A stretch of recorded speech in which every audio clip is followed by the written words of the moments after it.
All right. So we're walking back to Clayton's place. We walked to the car, but yeah. Or yeah, we're gonna walk to the car to then drive to Clayton's place at the university.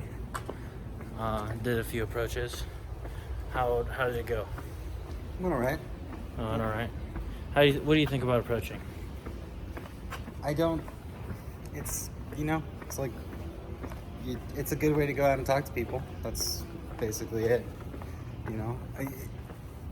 I tend to approach in places where I'm doing something else, try to find some hobby I'm interested in, some sport, go out there, go do that and just talk to everybody that I see there. Mm-hmm.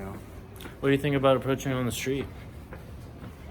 I mean, you talk about all these times you get shut down, and I feel like it just happens way, way more often when you do that.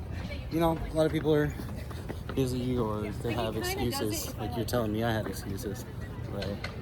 And it's this idea that you guys have been talking about the whole week of like, sometimes they put up walls and resistance and you gotta push past that. And it's like, we could just find somewhere else where people are looking to talk to you, So, it's just different strokes for different folks, man. Yeah, so you'd rather approach in like warmer environments, like you don't want to... Yeah, it's a lot easier to actually like get into it with somebody when you approach in a place where you feel comfortable and they feel comfortable.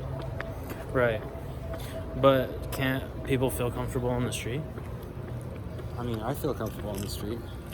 Do you feel comfortable like approaching on the street?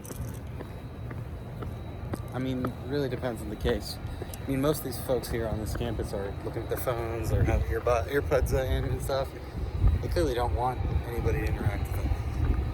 It's like you can force through that, but pretty much every interaction you're going to have in that case is going to be kind of annoyed with you.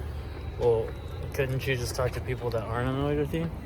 Yeah, there are some. And how would you know if they would be annoyed with you if you don't try to approach them? I mean, I just told you the ways of like people with their earpods in, people who are looking at their phones, people who are walking real fast trying to get away, So people, if they're in a rush or listening to music, then like they're not really open to... They're not really open talking to anyone. They'll humor you because they're nice people, but at some point you got to realize they're not really... I'd say more often than not, those kind of people, when you approach them, you're going to get that rejection. Yeah. I also don't think it's healthy to put your whole sort of self-esteem and development on cold approach, because when you offer them just enthusiasm into learning who they are, you miss the whole point of like, you have to be someone interesting in order to be interested. Mm-hmm. So how would you say is the best way to become interesting? The best way to become interesting Or are people just born interesting and those who aren't are just... No. You have to find those things that you love to do. That's where you meet the people that are going to be interested in the same things as you. That's where you meet the people who you can really get down to brass tacks with, man. They're like, just go out to a board game cafe. Find a group, just be like, hey, can I come sit with you guys and play? Shit like that, where it's like, I like playing board games. I like being a tactical mind. I like strategy type stuff. So it's like when I get out there and I meet someone who's also interested in that, it's a click. It's like a mesh almost instantly. And talk a lot longer and talk about more interesting stuff than if you just sort of stop somebody and you keep asking them questions and trying to dig and dig. Sometimes you'll hit gold, but most of the time you're just digging at bedrock. Right. So your experience with cold approach, huh?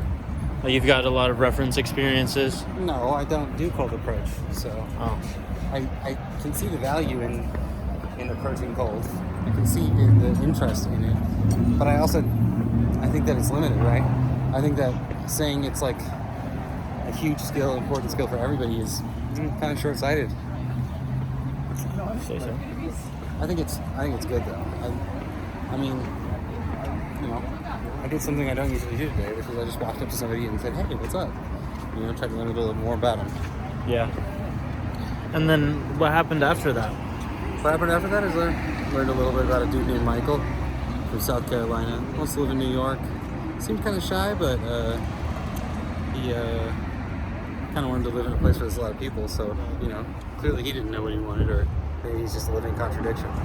Yeah. And then, like, after that, you didn't want to do any approaches. Why?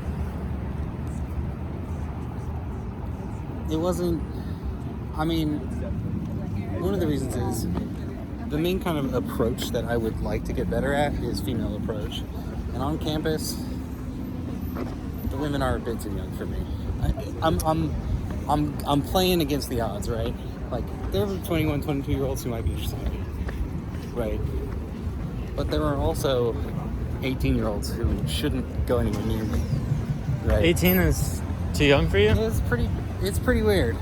So if there was an 18-year-old girl, I'm pushing 30, that's like, dude. Right? so what? So what? I'm not looking to date a child. You want a woman. Right, exactly. Woman. I mean, the other thing is just that Strong woman. I'm a guy who doesn't mind just sitting back and relaxing and observing. You know, you got some sweet mojo. It's like I'd rather be doing whatever else, you know. Yeah. Well, there it is. Clayton and Phillips signing out. Peace.